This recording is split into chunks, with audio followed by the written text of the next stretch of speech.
Right now, someone is being targeted, not in a back alley, not in some dark corner of the internet that most people will never find. They're being targeted at their kitchen table, on their lunch break, in the middle of an ordinary Tuesday afternoon. They're holding their phone, they have a cup of coffee next to them. Everything about their day looks completely normal. And that's exactly the problem. Because the most sophisticated financial crime operation running in the United States and the United Kingdom right now doesn't announce itself. It doesn't send obvious warning signs. It doesn't come dressed as a threat. It comes dressed as something you already trust. A company you recognize, a process you've completed 100 times before, a message that looks almost identical to ones you've received your entire adult life. And by the time most people realize what's happening, it's already too late to stop it. This isn't a story about a specific victim. This is an investigation into a system, a deliberate, engineered, psychologically precise system that is actively selecting its next targets right now. And the criteria it uses to choose those targets are more sophisticated, more personal, and more disturbing than almost anyone has been told. What you're about to understand isn't theory. It isn't a collection of anecdotes or an abstract warning. This is the architecture of how modern financial fraud actually works at the operational level. How targets are chosen, why certain people are selected over others, how the first contact is made invisible, how the psychological trap is built before the victim even knows there is one, and why. Even after everything is exposed, the same operation keeps running, scaling, and evolving. Pay attention, because this is designed to find people exactly like you. The fraud industry, and at this point, it is an industry, generates more revenue annually than the illegal drug trade in several major markets. That figure tends to shock people the first time they hear it. It shouldn't, because unlike drug trafficking, financial fraud requires no physical infrastructure, no dangerous supply chain, no risk of violence in the street. It requires computers, data, psychological research, and an understanding of how ordinary human beings think under pressure. All of which in the modern world are abundantly and cheaply available. But here's what most reporting on this subject gets wrong, and why most people remain vulnerable even after they think they've been educated on the topic. Most public discussion of online scams focuses on the execution. The fake email, the fraudulent website, the phone call from someone pretending to be your bank. These are the visible parts. These are the parts that show up in consumer warnings and news segments and the cautionary posts that circulate through social media. And because those visible parts get discussed, most people believe they know what a scam looks like. They believe they would recognize it. That belief is, itself, part of the trap. Because the visible execution, the fake email, the website, the phone call, those aren't where the operation begins. They're almost at the end. By the time that first message lands in someone's inbox, the people behind the operation already know an extraordinary amount about that person. They've already determined that this individual is worth targeting. They've already built a profile. They've already made a series of calculated decisions about which approach will be most effective against this specific human being. The execution is almost routine. The preparation is where the real intelligence lives. And understanding that preparation, understanding the targeting process, is the only thing that gives you a genuine advantage over the system. There's a term used in the fraud industry that rarely surfaces in public discussions: victim segmentation. It sounds like something from a marketing textbook, because it essentially is. The same principles that consumer brands use to identify and reach their ideal customers have been adopted, refined, and weaponized by organized fraud operations. They are not targeting randomly. They are not casting a wide net and hoping someone falls in. They are running what amounts to a precision acquisition campaign, and the data they use to run it is more detailed, more current, and more intimate than most people would ever expect. To understand how this works, you have to understand where the data comes from. Every major fraud operation of the type being investigated here relies on what the cybersecurity community calls data enrichment. The process of taking a small, initial piece of information about a person and layering it with additional data until a comprehensive behavioral profile emerges. The initial piece might be an email address. It might be a phone number. It might be a name and a zip code. On its own, that fragment is essentially worthless. But it's not going to stay a fragment. Within seconds of being fed into the right system, that email address or phone number gets cross-referenced against dozens of data sources. Some purchased legally from data brokers, some obtained through previous breaches, some scraped from public-facing platforms, some extracted from the dark web marketplaces where stolen records are sold by the millions. The output isn't just more contact information. It's a picture of a life. What does this picture look like? It typically includes approximate age and income range derived from public records and purchasing behavior. It includes financial product usage, whether the person has recently opened a new account, applied for credit, signed up for an investment platform, or completed a transaction on a marketplace. It includes platform behavior, which social networks the person uses, how frequently they post, what subjects they engage with, whether they've recently expressed frustration with a financial institution or mentioned a major life event. It includes vulnerability indicators, recent job changes, recent home purchases, recent divorces or bereavements, all of which are publicly detectable and all of which create conditions where a person's financial habits and emotional defenses are temporarily altered. And it includes something that most people never think about: response history. If this person's email or phone number has appeared in previous fraud attempts, even ones they successfully avoided, that history is tracked. A person who almost fell for a scam 6 months ago and pulled back at the last moment is, counterintuitively, considered a higher value target, not a lower one. Because they've already demonstrated engagement. They already responded. They just didn't complete the transaction. That means they can be approached again with a refined strategy and have a higher probability of conversion the second time. This is not a metaphor. This is the operational reality of how these systems function. Now let's talk about the person at the kitchen table, the one with the coffee. The ordinary Tuesday afternoon. Her name doesn't matter for this investigation. What matters is that she represents a profile, a composite that researchers, fraud analysts, and law enforcement have documented hundreds of times across cases that look almost identical in their structure. She's 41 years old. She works in middle management at a logistics company. She has a mortgage. She has 2 kids in school. She recently moved her family's savings into a new high-yield account after reading about interest rates, which means that financial activity, the kind that leaves digital traces, is recent and visible. She uses the same 3 or 4 platforms that most people her age use. She posts occasionally about her kids, about her neighborhood, about frustrating experiences with customer service. Nothing dramatic, nothing that would make her feel like she's put herself at risk. She has no idea she's already been selected. The selection didn't happen with a human being sitting somewhere deciding to target her specifically.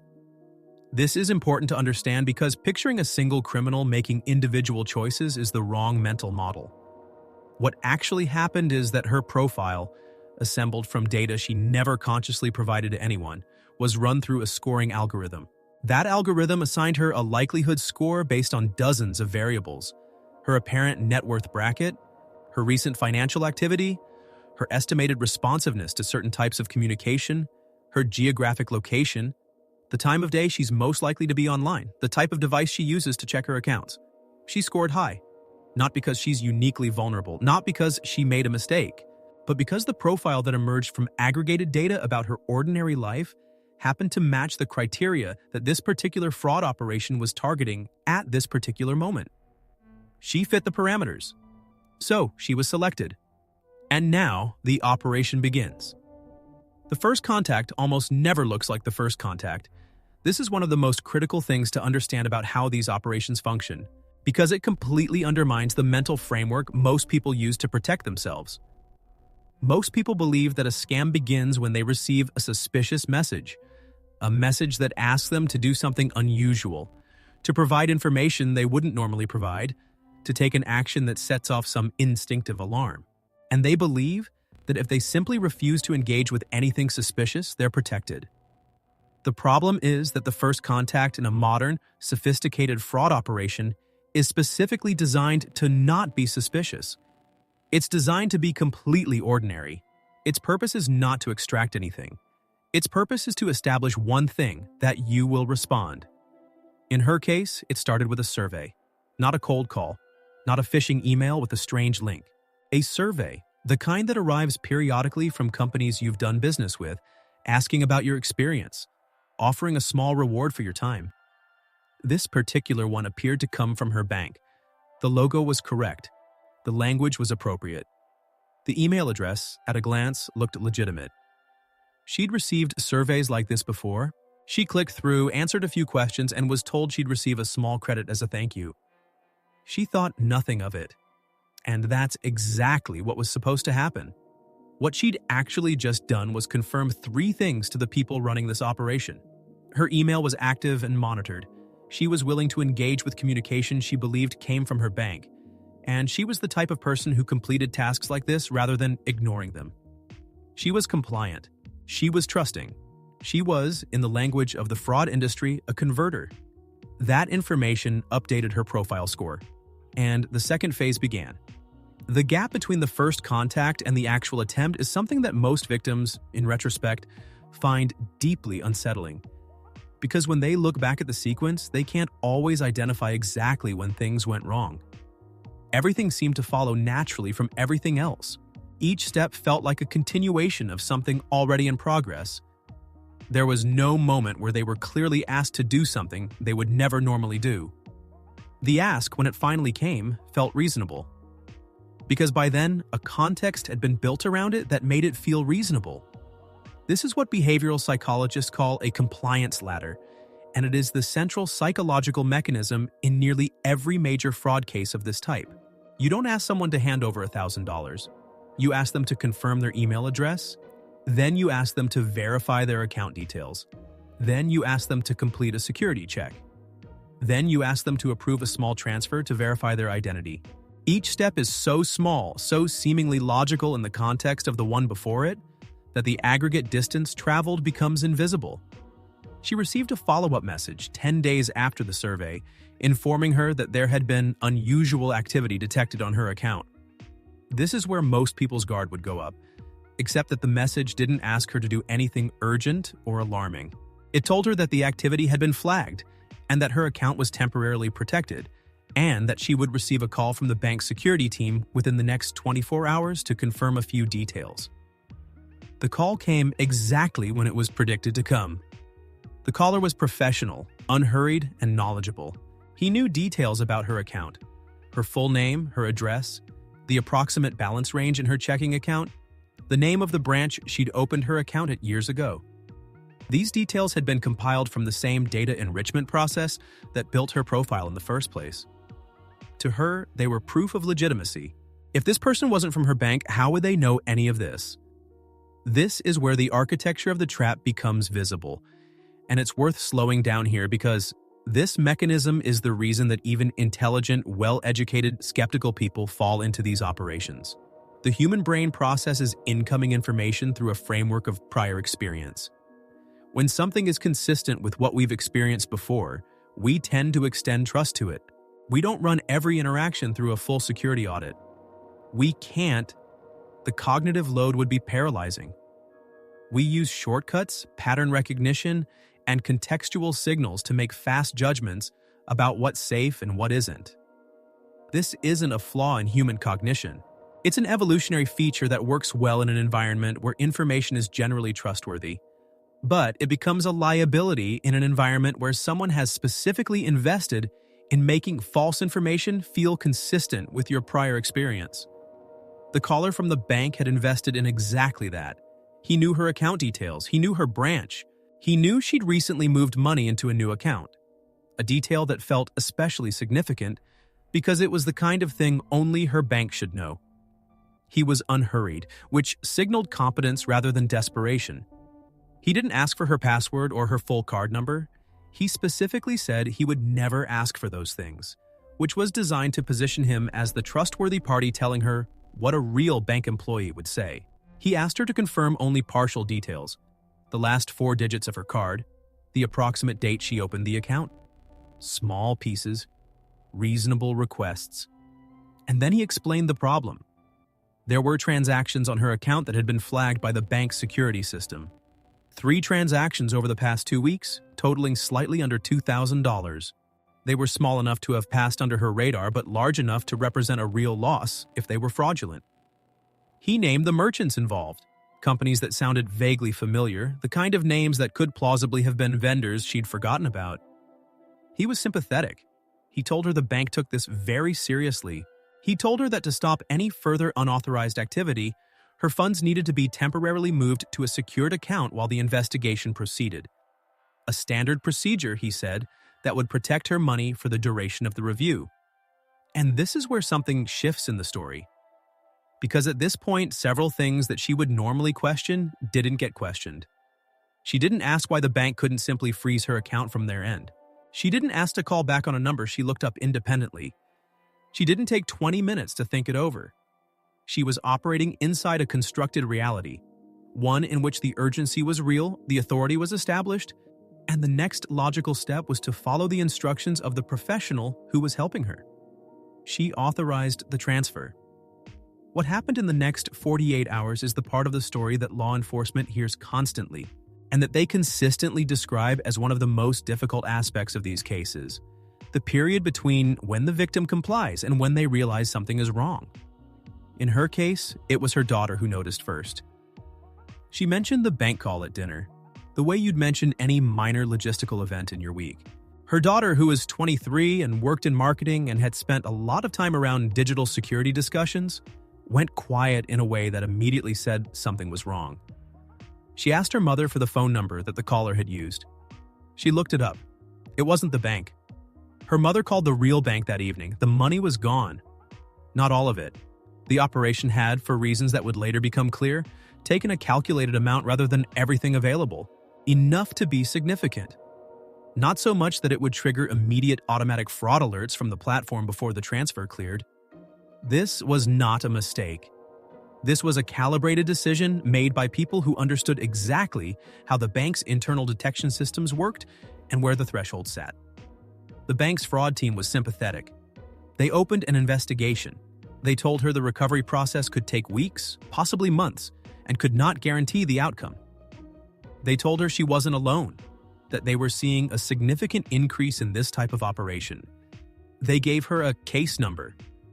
She sat with that case number for a long time, because having a case number felt like something, but it didn't feel like anything had actually changed. The money was still gone.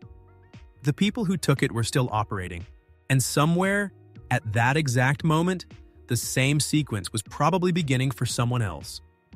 Here's what makes this operation structurally different from the fraud most people envision, and why it persists at the scale it does.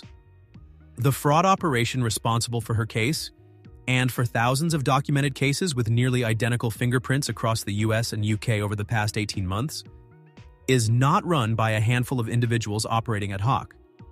It's not opportunistic. It has the organizational structure of a mid-sized corporation, with defined roles, specialized functions, quality control, and what can only be described as a product development cycle. When a particular approach stops working, when enough victims start recognizing the pattern, when a specific phone number gets flagged, when a particular email domain gets filtered, the operation adjusts. It iterates. It runs tests. It tracks conversion rates. The people making the initial contact, the callers, the message senders, are often not the same people who manage the data. The data team operates separately, running the targeting algorithms, maintaining the profile databases, scoring and ranking prospects. The callers work from scripts that have been refined over hundreds of interactions, with variations tested for effectiveness across different demographics. There are supervisors who monitor calls in real time and coach callers on how to handle resistance. There are money movers whose only function is to ensure that transferred funds are layered through enough intermediary accounts, quickly enough that by the time any investigation reaches them, the trail is effectively cold. This isn't hypothetical organizational analysis. This is the structure that has been documented by fraud investigators, law enforcement agencies, and cybersecurity researchers who have successfully infiltrated or partially dismantled operations of this type. The structure they describe is consistent across cases that span multiple countries and multiple years, and it exists because it works. The return on investment for an operation structured this way is extraordinary. The overhead is low. The risk to individual operators is diffuse. because no single person in the chain holds enough information or performs enough of the process to be the single point of failure. The legal exposure for the callers, who are often located in jurisdictions where cross-border fraud is difficult to prosecute, is relatively limited. The money moves through infrastructure, cryptocurrency, peer-to-peer payment apps, prepaid cards, mule accounts, that is designed to create distance between the transaction and the traceable destination. And the victims, as a group, tend to underreport, because alongside the financial loss, there is frequently a profound sense of shame, a feeling that they should have known better, that they allowed themselves to be fooled, that admitting what happened means admitting to a failure of judgment. That shame is not incidental. It's a feature of the design. The more a victim blames themselves, the less likely they are to report, and the more time the operation has to run. But let's go deeper into the targeting, because this is where the investigation becomes genuinely disturbing. The profile building process described earlier, the data enrichment, the behavioral scoring, is increasingly being augmented by machine learning systems that can identify vulnerability signals with a precision that human analysts couldn't replicate manually.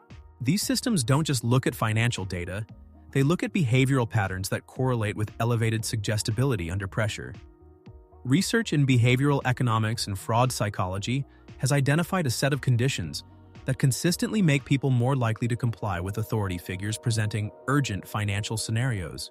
These conditions include recent significant life transitions, particularly ones that involve new financial complexity, a new mortgage, a new investment, a recent inheritance, a recent retirement. They include periods of moderate financial anxiety, not severe crisis, which tends to trigger different cognitive responses, but the low-grade, persistent kind of anxiety that comes from managing a family budget in a period of economic uncertainty. They include age ranges where digital financial services are relatively new enough to feel slightly opaque but old enough to have been adopted out of necessity. And they include personality indicators associated with conscientiousness, because conscientious people, contrary to what many assume, are not less susceptible to these operations. They are, in certain contexts, more susceptible because they feel a stronger drive to resolve an official-seeming problem correctly and quickly. Fraud targeting algorithms have been calibrated against these variables, not because the people running these operations read academic papers in behavioral psychology, though some of them demonstrably have, but because the data told them. When you run enough attempts and track enough outcomes, the patterns emerge. The algorithm learns who converts and who doesn't. It learns what variables predict success, and it gets better over time. This is what makes the current generation of these operations categorically different from the scams that people were warned about 10 or 15 years ago. Those operations were crude by comparison.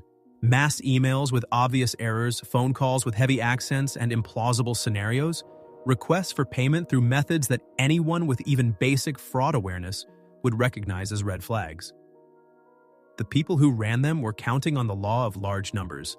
Send enough of them, and someone, somewhere, will respond. The current generation is not counting on large numbers, it's counting on precision. It would rather send 10 messages to 10 carefully selected people than 1,000 messages to 1,000 random ones. The conversion rate is higher, the average take is larger, the exposure is lower, and the victim is more confused afterward because they can't understand how they fell for something when they've always considered themselves too careful to be fooled. That confusion, that cognitive dissonance, is itself a protective mechanism for the operation. Because a victim who doesn't understand why they were targeted doesn't know what to tell other people to watch for. The warning they give is inevitably incomplete. Here's the moment in this investigation where the scope shifts. Because everything described so far, the profiling, the compliance ladder, the psychological precision of the execution, operates at the level of the individual fraud case. And at that level, it's genuinely disturbing. The money is real. The trauma is real. The sense of violation, of having had someone inside your life in a way you didn't consent to or perceive, is real. But the individual case is not where the full weight of this problem lives. The operation being investigated here is not isolated. It is not one group running one strategy in one region. It is a model, a replicable, documented, commercially viable model that has been adopted, copied, and adapted by dozens of separate operations across multiple countries. It functions in the language of the tech industry like a platform. The underlying architecture, data acquisition, profile building, behavioral targeting, psychological execution, financial extraction, money movement has been modularized. Different groups can adopt different pieces of it, or the whole thing, depending on their capabilities and their markets. And it is growing. Between 2023 and 2025, reported losses to impersonation fraud, the category that covers the type of operation described in this investigation, increased by over 60% in the United States alone. The actual losses are estimated to be substantially higher because the underreporting problem is significant and well documented. The Federal Trade Commission has described the trajectory as one of the most significant consumer protection challenges currently on its radar. The Financial Conduct Authority in the UK has issued repeated warnings and worked with major financial institutions to develop countermeasures that, while meaningful, have so far not reversed the trend. There's a reason the trend hasn't reversed, and it's the same reason that makes this investigation necessary rather than merely informative. The countermeasures being deployed are largely reactive. They're designed to catch the operation at the point of execution, at the moment the fraudulent transfer is being attempted, or to educate potential victims about what the final stages of the scam look like. These are legitimate efforts, and they do catch some cases, but they are by definition responding to a threat that has already manifested.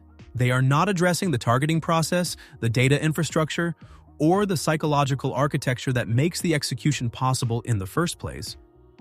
And while the countermeasures remain reactive, the operation continues to learn. Every attempt that gets blocked generates data about what didn't work. Every victim who successfully refused tells the operation indirectly which approach needs to be refined. The operation is adaptive in a way that most institutional responses are not, because it is running continuously, collecting feedback constantly, and iterating without the organizational friction that slows down every legitimate institution trying to fight it. This asymmetry between a fraud infrastructure that learns in real time and an institutional response system that operates on the timescale of regulations, investigations, and consumer awareness campaigns is the single most important structural fact about why this problem persists. There's a component of this story that gets almost no coverage, and it may be the most important one for understanding why the operation selects the targets it does. The data. Not the data enrichment process described earlier, the aggregation of breach data and broker data and behavioral scraping. That's the raw material. What needs to be examined is the source layer beneath it, the infrastructure of legal data trading that makes the enrichment process possible in the first place. The United States, uniquely among wealthy democratic nations, has no comprehensive federal privacy law governing the commercial sale of personal data. This means that a vast and sophisticated industry of data brokers, companies that collect, aggregate, and sell detailed personal information about American consumers, operates legally and at enormous scale. These companies compile records from public filings, loyalty programs, online behavior, purchase histories, app usage, location data, and hundreds of other sources. They sell that data to marketers, to researchers, to employers, and to anyone else willing to pay for it. The data they sell includes information that, in combination, creates exactly the kind of detailed personal profiles that fraud targeting algorithms depend on. The brokers are not committing fraud. They are operating within the law. But the data they legally sell flows downstream into a marketplace where it is purchased by actors whose intentions are not legal, combined with stolen data from breaches, and used to construct the targeting infrastructure that selects people like the woman at the kitchen table. This is the systemic failure at the foundation of the problem. The fraud operation doesn't begin with a criminal decision. It begins with a legal transaction, the purchase of personal data through channels that are entirely above board. By the time that data has been enriched, scored, and used to initiate contact with a target, the chain from legal origin to criminal application is long enough that it's essentially invisible. There have been legislative efforts to address this. There have been calls for federal data privacy standards that would impose limits on what information brokers can collect and sell, to whom, and for what purposes. These efforts have so far not produced comprehensive federal legislation, for reasons that have more to do with the political economy of the data industry than with any genuine uncertainty about the problem. In the meantime, the data continues to flow. The profiles continue to be built. The scoring continues to run. And the targeting continues. Now let's talk about something that doesn't appear in most discussions of this topic because it complicates the narrative in ways that are uncomfortable to sit with. The people who fall into these operations are not, as a group, less intelligent, less careful, or less sophisticated than the people who don't. That framing, which is implicit in almost every consumer warning ever issued about scams, is not only inaccurate, it's actively counterproductive because it makes the people who haven't been targeted feel like their safety is a consequence of their own superior judgment, when in reality it's largely a consequence of luck. The luck of not yet having a profile that matched a current targeting criteria, or of having been contacted at a moment when their specific combination of circumstances didn't align with the psychological architecture of the approach. The research on who gets targeted is clear on this point. Education level, income, professional sophistication. None of these are reliable protective factors against well-designed, precisely targeted fraud. What matters is whether a person's current life circumstances happen to produce the combination of factors that the targeting algorithm is looking for at the moment they're in the algorithm's scope. A 41-year-old logistics manager and a 55-year-old financial analyst and a 38-year-old tech professional have all appeared in documented cases with identical structural fingerprints. None of them fit the profile of someone who gets scammed. They fit the profile of people who, at a specific moment in a specific context, were approached in a way that was specifically designed for them. This distinction matters because it changes the nature of the protection that's actually available. If the vulnerability were a knowledge gap, if people simply didn't know what a scam looked like, then education would be sufficient. Learn the red flags, recognize the tactics, stay alert, and you're protected. That's the model most public awareness efforts are built around. But if the vulnerability is structural, if it emerges from the intersection of detailed personal data, behavioral psychology, and precision targeting, then education is necessary but not sufficient. You can know everything there is to know about how these operations work and still be caught in a moment when the context constructed around you is accurate enough, the timing is precise enough, and the psychological approach is calibrated enough to your specific state of mind that your knowledge doesn't fire fast enough. This is not a counsel of helplessness. There are genuine protections, but they have to be the right kind of protections. Let's get specific about what those protections look like because this is where most fraud warnings become too vague to be useful. The most effective protection against the type of operation described here is not vigilance in the traditional sense, not staying alert for suspicious messages or obvious red flags, because well-designed operations don't produce obvious red flags. The most effective protection is procedural. It's a set of fixed behaviors that you commit to before you're ever in a high-pressure situation, so that when that situation arises, you don't have to make real-time judgment calls about whether something is legitimate. You just follow the procedure. The most important of these procedures is simple and absolute. No action on your accounts as a result of any inbound contact, ever. Not a call from your bank. Not an email from a financial institution. Not a text message, a survey, a security alert. If contact comes to you rather than originating with you, the only appropriate response is to end the interaction and initiate a new one through a channel you have independently verified. The number on the back of your card, the official website you navigate to directly, the branch you walk into. Not the number the caller gives you, not the link in the email. Your own verified channel, every time, without exception. This procedure is effective not because it requires you to correctly identify fraud in the moment. You may not be able to do that. It's effective because it removes the compliance ladder entirely. There is no sequence of small, reasonable steps that leads to a transfer, because you never allow the sequence to begin on someone else's terms.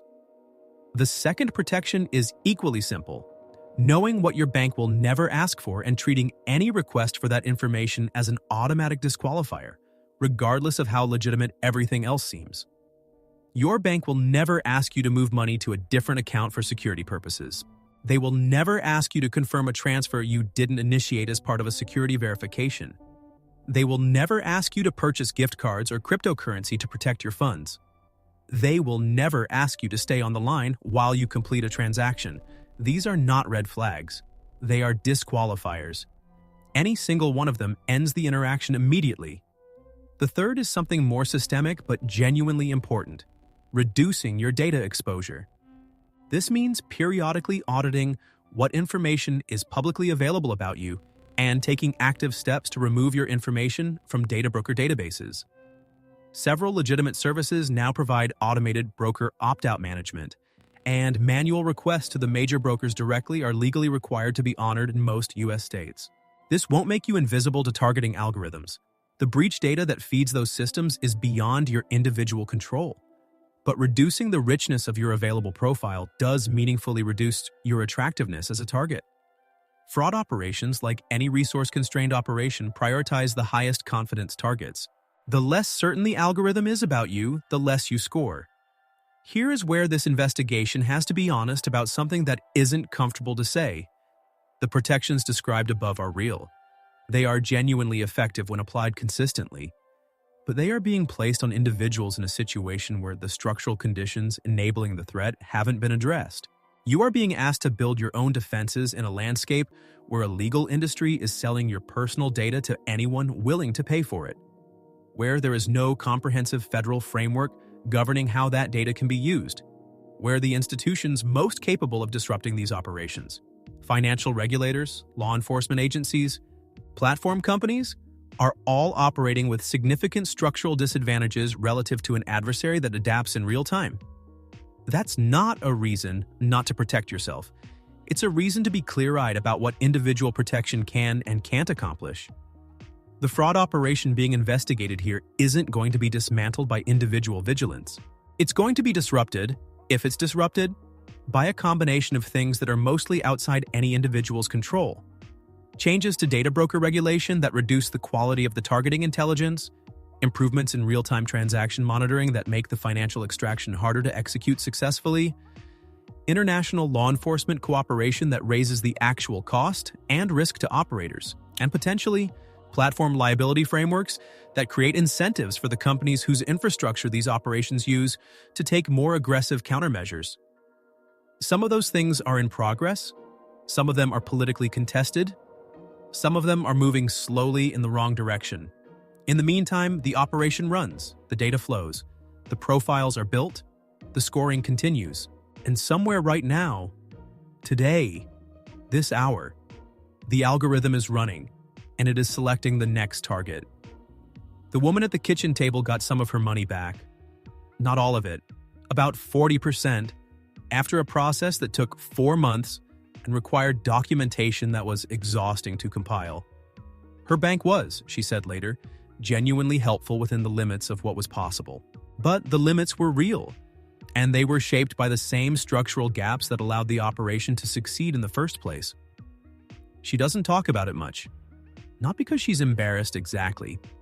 She came to understand through the process that what happened to her wasn't a consequence of personal failure, but because when she tries to explain it to people who haven't experienced it, she runs into the same wall every time. "I thought I would have seen it coming," she told investigators. "I thought I was the kind of person who would catch something like that, and I think that's exactly why it worked." She's right, and that's precisely the point. The operation selected her not despite her being careful and skeptical and intelligent. It selected her in part because those qualities were legible in her profile and could be accounted for in the approach. Her caution made her a better target, not a worse one. Because caution in a person who has no specific reason to be on high alert at a specific moment creates a false sense of security. It creates the belief that if something were truly wrong, they would know. That belief is the final layer of the trap, and it is, by design, the hardest one to see through. Here's what the data says about the next 6 months. Every major fraud investigation unit currently tracking operations of this type has flagged an acceleration pattern. The combination of increasingly sophisticated AI-assisted targeting, the continued availability of rich personal data through legal and illegal channels, and the demonstrated effectiveness of the psychological architecture being used points toward an environment where the volume and precision of these operations continues to increase through the near term. There are no institutional countermeasures currently deployed at sufficient scale to reverse that trajectory in the short term. The operations will evolve. The approaches that are currently working will be refined. the ones that are showing lower conversion rates will be retired. New vectors, new technologies, new platforms, new life event triggers will be incorporated as they become available. The people being targeted will continue to be people who have done nothing to make themselves targets, other than living ordinary, financially active lives in an environment that produces and sells the information those lives generate. And the most dangerous thing any potential target can believe, right now today, is that because they know this story, they're protected. Knowledge changes the odds. It does not eliminate the risk. The operation knows that too. There is a detail from the investigation that keeps surfacing and that resists easy explanation. In a number of documented cases across this operation's activity profile, the fraud attempt was successfully interrupted. The target recognized what was happening, declined to comply, reported the contact. Standard outcome. The operation moved on to another target, except that in a significant subset of those cases, the same target was approached again, weeks or months later, with a different approach. Not the same script, not the same vector, not the same framing. A different one that seemed in retrospect calibrated to the specific reasons the first approach had failed. How would the operation know why the first approach failed? How would it know enough about a specific individual's reasons for declining to design a second approach that addressed them? Fraud investigators have several theories. The most disturbing of them is that the data infrastructure available to these operations includes feedback loops that most people aren't aware of. Signals that travel through the platforms, through the data broker ecosystem, through behavioral tracking, that make the operations picture of a person not static but continuously updated. That a person who declined once and told someone about it, or who Googled the phone number that called them, or who called their bank and reported a suspicious contact, generated signals through those very actions that fed back into their profile. In this model, the effort to protect yourself becomes, in a limited but real sense, information about you.